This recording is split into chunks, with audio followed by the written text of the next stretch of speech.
Next question asked by Nawaz Sharif from Calcutta. Gaafiin itti aantu Nawaz Sharif Calcutta irraa gaafiin hundarra ittiin jabduu hanga irraa jireenya kee keessa gaafatamte tami. Gaafuma tana. Gaafiin ittiin jabduun ani jireenya kee keessatti hanga irraa gaafatame. Gaafuma gaafiin ittiin jabduu jireenya kee keessatti gaafatamte tami jettu tana. Dhugaadhaa gaafiilee hedduutu ture. Hedduu himuu hin danda'a. Gaafii hundarra jabduu yoo taate sun gaafii baratamtuu namni hundinuu gaafatu waan hin taaneef nama hundatti hin himu. Gaafiileen sun haalaan ulfaatan nama dhooyti. Questions are so difficult, so attacking, and if it's not common, why should I make it public? Alhamdulillah, I have the answer. Yoo gaafii baratamtuu hin taane maaliif nama hunda hima? Alhamdulillah deebisaan hin qaba. Rabbiin na gargaaree deebisaa harkadhe kun culamaa'otaa fi fuqahaa'ota qofaa wajjiin haasa'u. Deebisaan maali jeetiin namoota 50 moo 100 gaafadhee namoota beekumsa guddaa qaban garuu dhiifama hojii gaafiin ittiin jabduu turtee deebisaan harkanne malee maaliif hammeenya gaafii saniitiif deebisaa harkachuu dhabde malee beekumsi ittiin deebisan dhabameetii miti beeki. Gaafiileen sun islaamummaa dhoyti ammaas gaafii baratamtuu miti deebisaa argachuunis ni ulfaatti akka heeratti yoo na gaafattee inuma siif hin himu. Sun nama beekumsa qabuu fi culamaa'otaa waliin mari'atama. Dhugaadhaa gaafiilee hedduutu ture tan nama gowwoomsitu. Gaafiilee hedduu tan sammuu yaadanii deebisuu barbaachisu tan gartee beekumsa islaamaatiin waliin qaban hedduu jira. Mee akka fakkeenyaatti tokkoon isin hima. Tun gaafii ittiin jabduutillee hin jedhu garuu gaafii nama shawwaddu. Ni yaadadha bara 2014 moo tooruma sanii Dubaayitti ture. Eegaan barnoota kiyya xumuree booda daawwattoota nama 15,000 moo 20tu ture intala kaafiraa takkaatu gaafii na gaafate.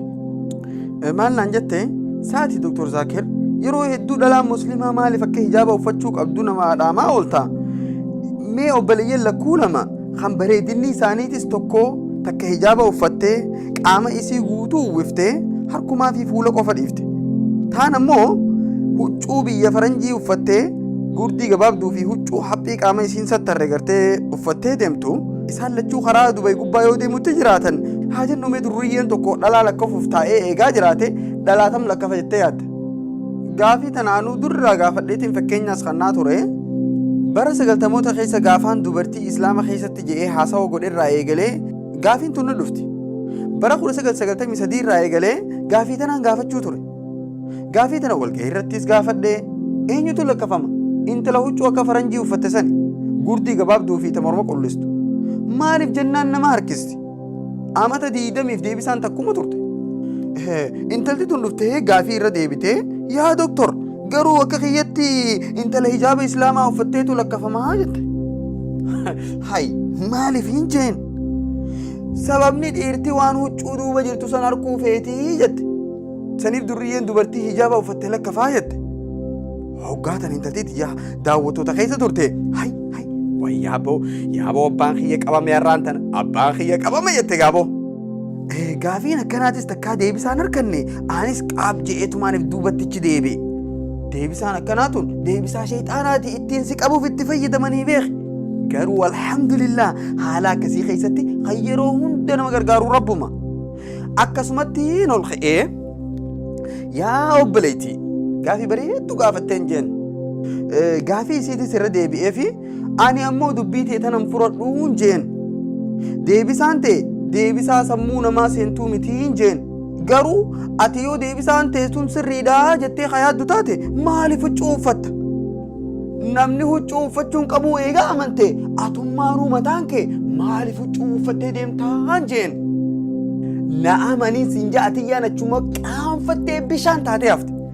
Deebisaa akka ajaa'ibaatti gaafii isii habalaan dhoytuun deebiseef sun gaafii shayxaanaati wayii hafuura baastee duuba achi deebiteetuma afaan isii qabattee teesse boo.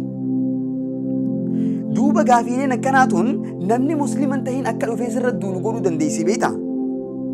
Islaamummaan waan wal qabatu takka illee hin qabdu.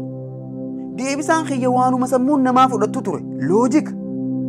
Duuba waan hin jeen hayyee an dubbii ta'e tana gaa waan fudhu yoo dubbii jette tana atummaan mataan keetuu katti amantu taate huccuu mamaa uffattee deemtaa hin jeen. Isinis beektaa akka ajaa'ibaa uffattee turte hoggaasanii hay duuba maalumaaf hujfattaan jeen qaaboo duuba gaafii akkanaa tanaaf deebisaan xikmaadhaan tahuu qabdi ud'u ilaa sabiili rabbika bilxikmati walmawcidati alxasana jecha bareedaa hayyummaa qabuu fi hunda caaluun karaa rabbitti nama yaamta gaafiileen akkanaatun hedduudha viidiyoolee xiyyataan keessa yoo laaltan ni argattan